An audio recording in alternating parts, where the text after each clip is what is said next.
and welcome back to the Lookout Sunday edition. Garnet Fire blew its stack today. Very big time. So we're going to talk about that. We're going to take a look at the Dylan and Blue fires while we're at it, but the story of the day is Garnet going to the moon. If you just joined us for the first time, this is the Lookout. Based in Chico, California, we cover wildland fire, forest fires, prescribed fires, wildland fire fuels management, chainsaw safety, backwoods living, cannabis slobs, carbon offsets, all kinds of just esoteric woods knowledge. So thanks for joining us. Thanks to our sponsors. And just going to kind of get right into the map here.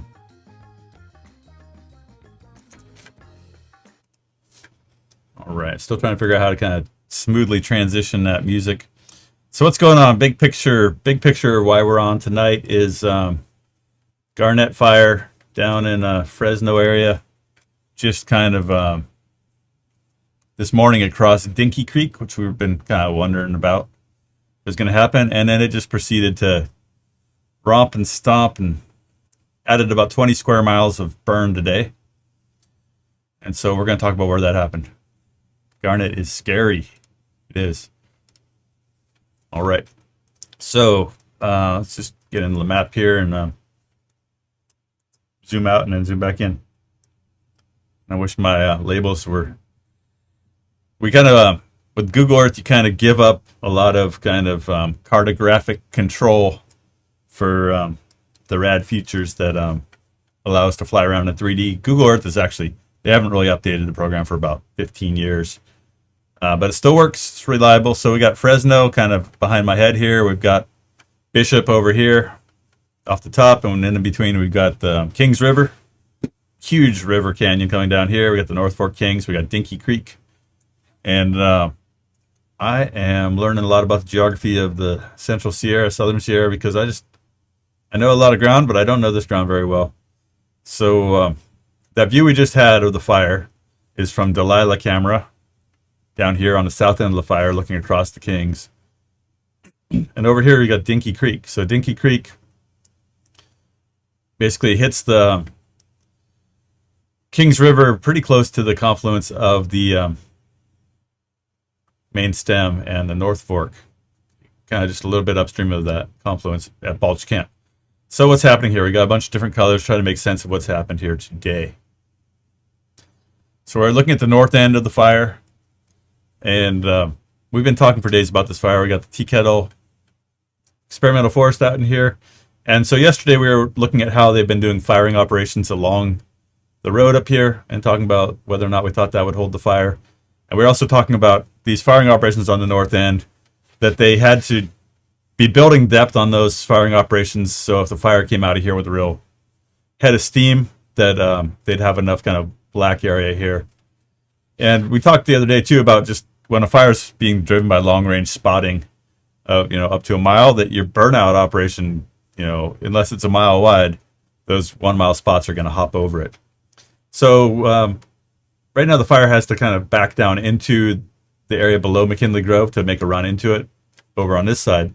But what we saw, so the mapping here has got a lot going on because a lot happened today. So basically what we have is this orange is where the fire was last night at 10 p.m. And so it was kind of backing down into Dinky Creek. It was tied in along the north here. They'd kind of fired along the road, and that hadn't crossed for several days. So they started doing firing operations on the north end on the second, the day that the fire made its huge run out of Tea Kettle here. And they've been continuing to kind of add fire to their firing operations on the north end.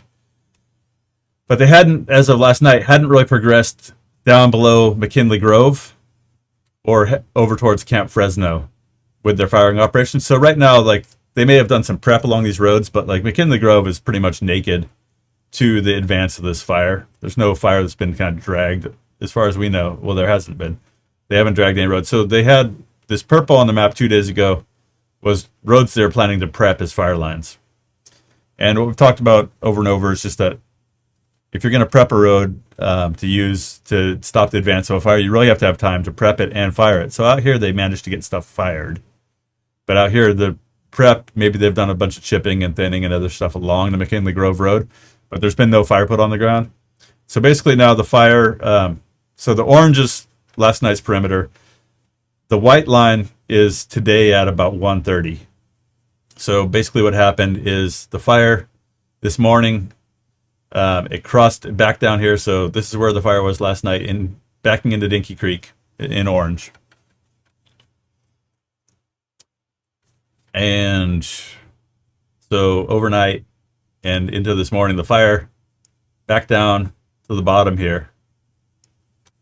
And let's get rid of this other thing out here.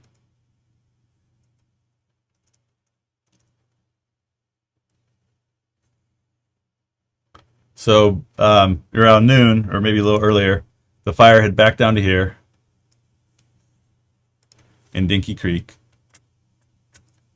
And then it did what we call a slope reversal. And it came out, what's remarkable is like what a large area the fire came out across all at once, right? So basically between like maybe 11:30 and 1, I'm not sure exactly when the fire crossed the river, but by 1 o'clock, the fire had burned all the way up this slope towards Oak Flat Campground. And this white perimeter is where the fire was at 1:30, more or less. And this was really dramatic to watch on the Fence Meadow camera. And then this black line here is kind of contingency line that's been they've been working on for like over a week, kind of knowing that they probably would have the fire come out at Dinky Creek. Like it was pretty a long shot that they would be able to hold the fire in one of these kind of steepest, gnarliest canyons around from crossing the canyon. So they've been building this box out here for days. And kind of the good news as of the kind of infrared flight that happened around 4:30 was the fire hadn't crossed in any big way, hadn't crossed that contingency line. So we'll take a look now from Fence Meadow. We've been using Fence Meadow camera to look at the fire here for days. And so here's Fence Meadow starting at about noon. Let's go back here to, 11:53. So here we see the fire boiling up out of Dinky Creek, and they actually put fire on the ground around the repeater site here, like a kind of out ahead of the fire to try to get a buffer before the head fire hits it. So through the afternoon, you can see the fire is kind of boiling away from us, headed kind of to the north. Like this direction here is pretty much straight north right there. And so what you can see is there's like here at 6 p.m. right behind the tower, you can see the head of the fire. So if we come here to Fence Meadow lookout and we take a north up view, the fire, what we're seeing out there is the fire's kind of, when you see that kind of view on the camera today, basically what's happened is the fire's been going this way from Fence Meadow, which you can see on the progression.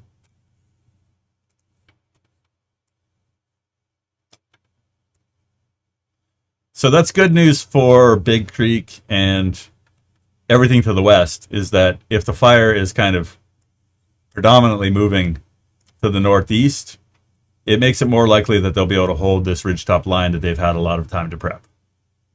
And that would be good because obviously, if the fire becomes established out here in Big Creek, then, then we're looking at another drainage it can run. Basically, like, if it gets established out in here, then it could run this whole area here, which is obviously really not good at all.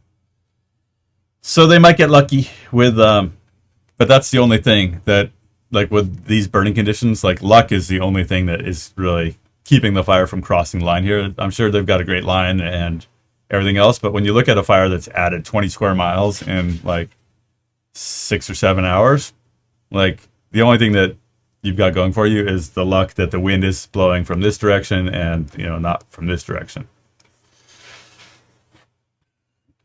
Anyway, time will tell, really. We'll have another flight and we'll be able to see how well this contingency line is held. You do see spots on the imagery out here, out ahead of the fire, and it seems like a fairly foregone conclusion at this point to me that the fire is going to burn all the way out here to Camp Elowin, not quite to Camp Fresno. Well, who knows, right? They say they want to prep Kinley Grove Road, but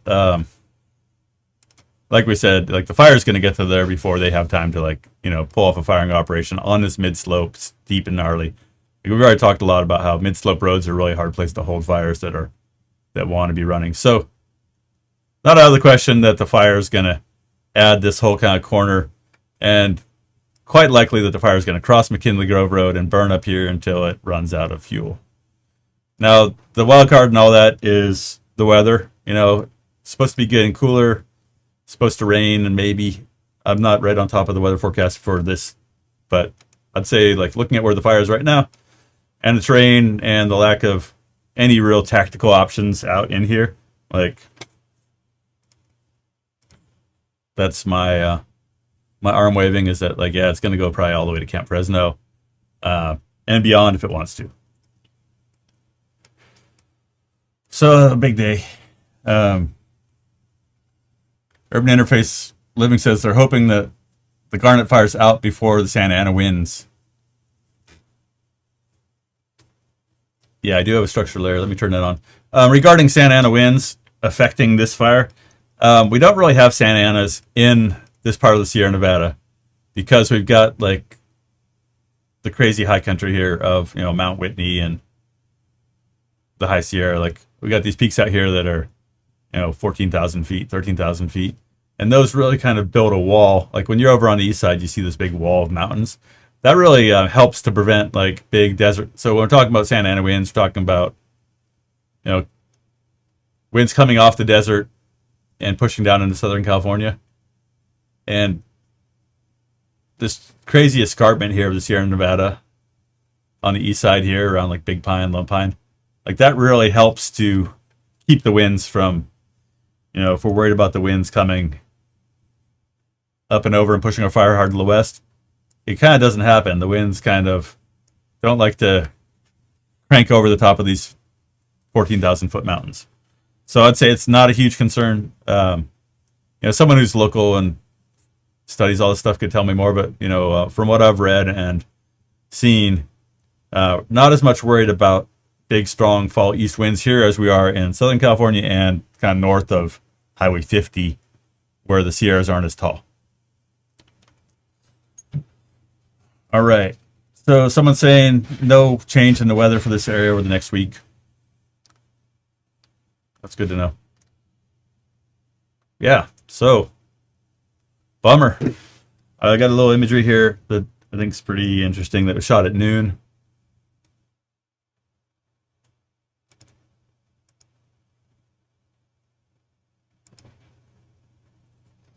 All right, so this is our kind of trusty Sentinel heat satellite.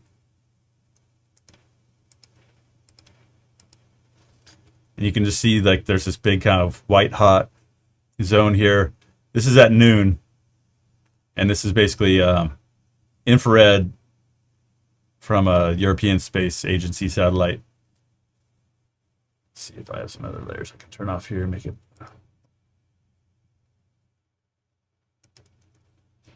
Yeah, so you can just see that it's kind of like the surface of the sun out here as far as the intensity of this fire coming out of Dinky Creek. And we've talked a bit about the lack of fire history out here and just that you don't have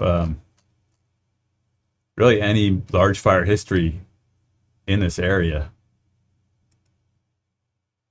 that's burning, like none. And so that's one of the reasons it's just going completely nuclear, is that in an area where you might have had fires that burned every, you know, 15 to 25 years, historically, or even more frequently, you've missed, you know, 4 or 5 cycles of fire that would have potentially reduced those fuels. So you just have, like, all the dead and down material from the, like, trees. Like, there's been insect mortality, trees have fallen down in the drought. There's a lot of oak out in here. You know, just in general, like, this landscape has a huge amount of fuel on it that wouldn't be there if you had more frequent fire. And that's the problem too, kind of this headed out into this drainage that we're looking at going up towards Dinky Mountain. Let's look at what creek this is.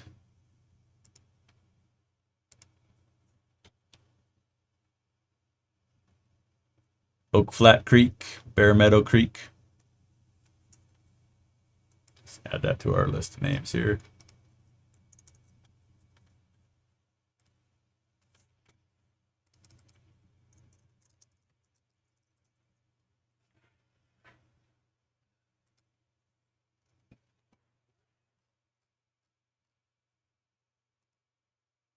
Okay, someone asked for structure layer. So you don't have a lot of structures in this immediately, like this Oak Flat Creek. This area we think is surely going to probably get fire.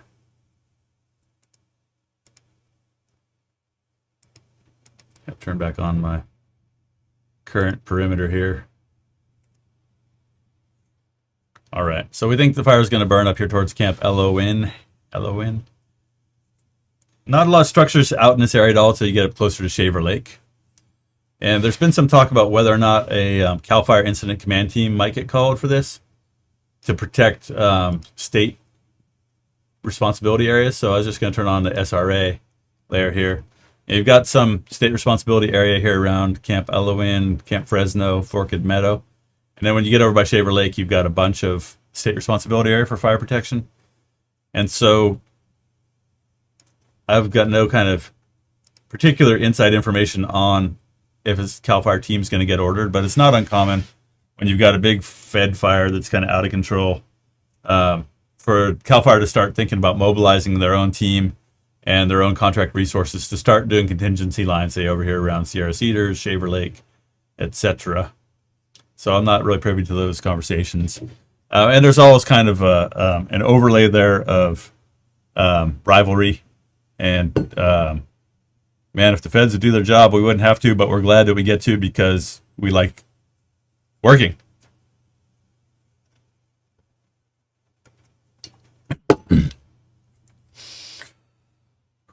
Okay, so someone says, I don't understand why they don't more aggressively backburn and burn down slope. Why do they let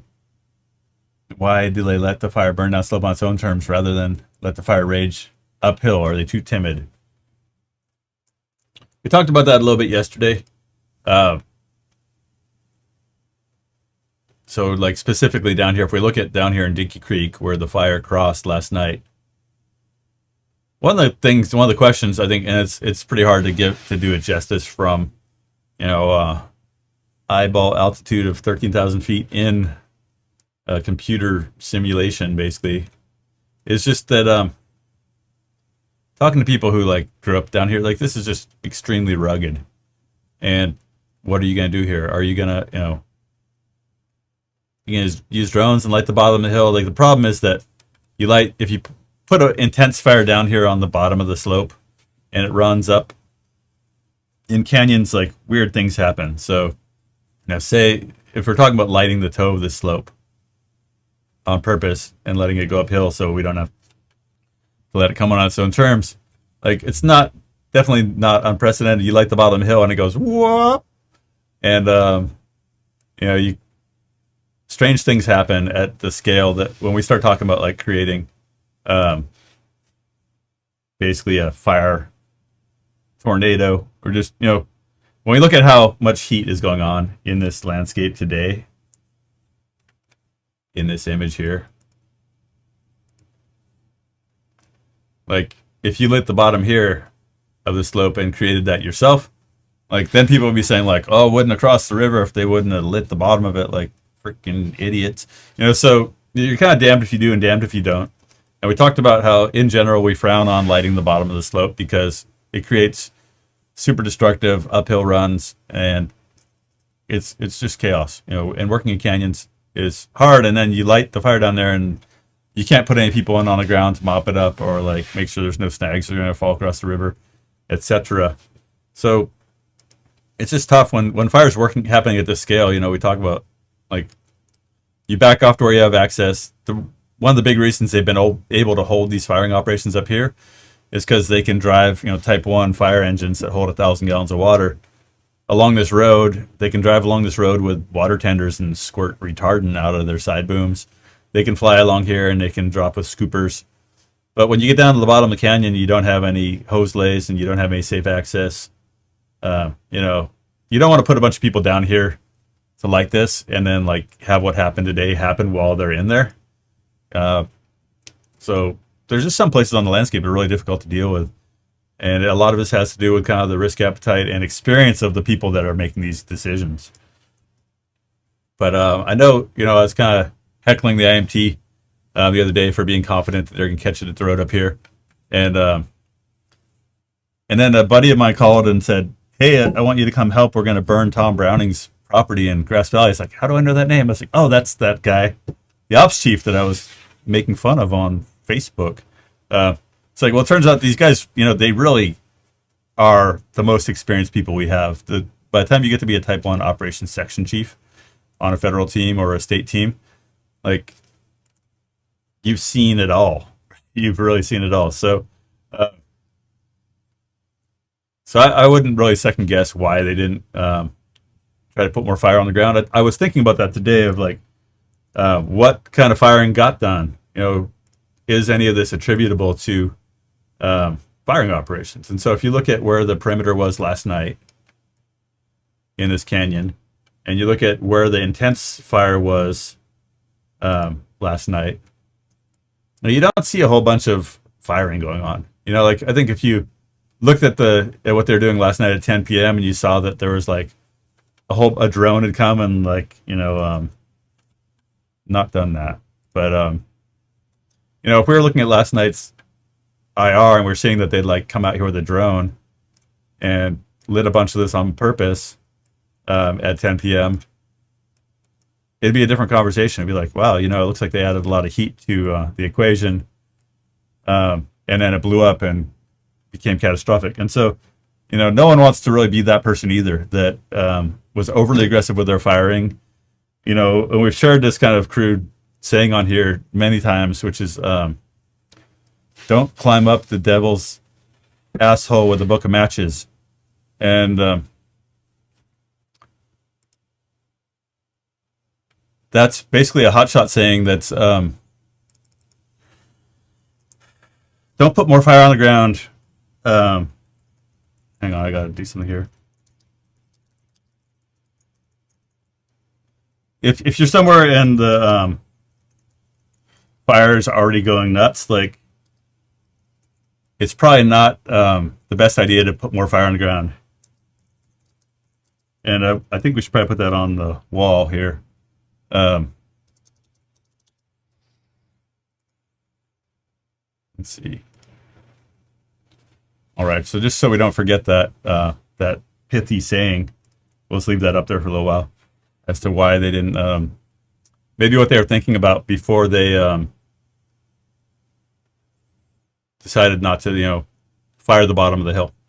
Anyway, so that's your snapshot in time. Last night at 10 p.m., fire was backing down towards creek, and it was hot here. You know, this is like a large area it just tells you you've got a lot of, for a backing fire to have like that depth of intense heat, you know, it tells you that there was a lot of intensity, a lot of potential in this landscape. Firefighters can only do so much. Oftentimes, you know, I think one of my criticisms is that, well, I'm gonna stop on that. Just that, yeah. Been finding that like when I open my mouth and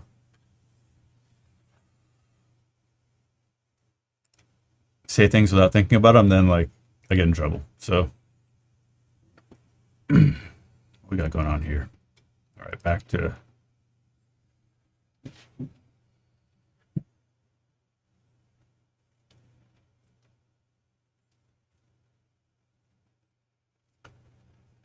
all right. Kevin said he's been working for 30 years in Powder Keg. That's what everyone who works here says. Like, you know, it's not as no one is really surprised that that this spot is going off. All right, so thanks for that. That's a good question, though. Why didn't they fire it at the bottom of the hill? Thanks for asking that. about all I got for fresh intel on this fire. I thought we'd go jump up and look at some other fires. And if you guys got questions, we'll come back to this one. But that's basically our Cliff's Notes is, yeah, jump Yankee Creek. It's making a huge run. Likely going to impact McKinley Grove hard. And it's too bad. It's too bad that, I did an interview yesterday with, I published the interview we did with Bethany and Scott Sherbinsky about their project burning up. And I think that question we pose is just that, like, is it too late for us? Is it too late to be thinking about working at the landscape scale? Like, we've got such heavy fuels, difficult access, broken institutions. I think we really need to focus on thinning like crazy around towns. But as far as like changing the outcome of fires that have the potential on the landscape to burn 10 or 15,000 acres in an afternoon, like, it's hard to know if we're going to really, if it's too late for us to use prescribed fire and thinning and everything else to get that done, or if we're just kind of on this runaway train. I'd like to think we can get it done. I know the private timber industry has really gotten a lot done, but the Forest Service is really broken, and we have to, I think, be real with that conversation about what it's going to take to change the institutions that are in charge of managing this land and the environmental rules and all the other things that just make it really impossible to do big projects. And as we've said a lot, there's no environmental documentation required to go put in a contingency line or prep a bunch of road or do a firing operation. So why do we hold wildfire to such a non-standard and hold prescribed fire and other fuels work to like 20 years of herpetology surveys and rare plant reviews and everything else that you have to jump through to and this project here, like, they flew probably $5 million worth of retardant on this fire today to keep it from crossing this ridge. Suppression never asked to justify their budget. So until we give prescribed fire and fuels management the same leeway, environmentally, budget-wise, and resources, like, we're just talking. We're just talking about, like, oh, I got an idea, let's go thin this area. And when you pencil out how many thousands of dollars we spend per acre on suppression, like, we can get a lot of work done. So when I start seeing that money flowing and relaxing the rules and everything else, and fuels and prep being treated with the same kind of hands off, hey, you guys know what you're doing, here's all the money, resources, everything you want, here's a caterer, everything else, go out there and prescribe burn, go out there and hand thin. Like, we can make it happen during wildfire. Like, it's obvious, obviously we have the mechanisms, the tools, the contractors, everything else to do all this stuff right now during wildfire. So it's like, let's take off the gloves, take off the regulation, and turn that same army loose on mitigation. End of sermon.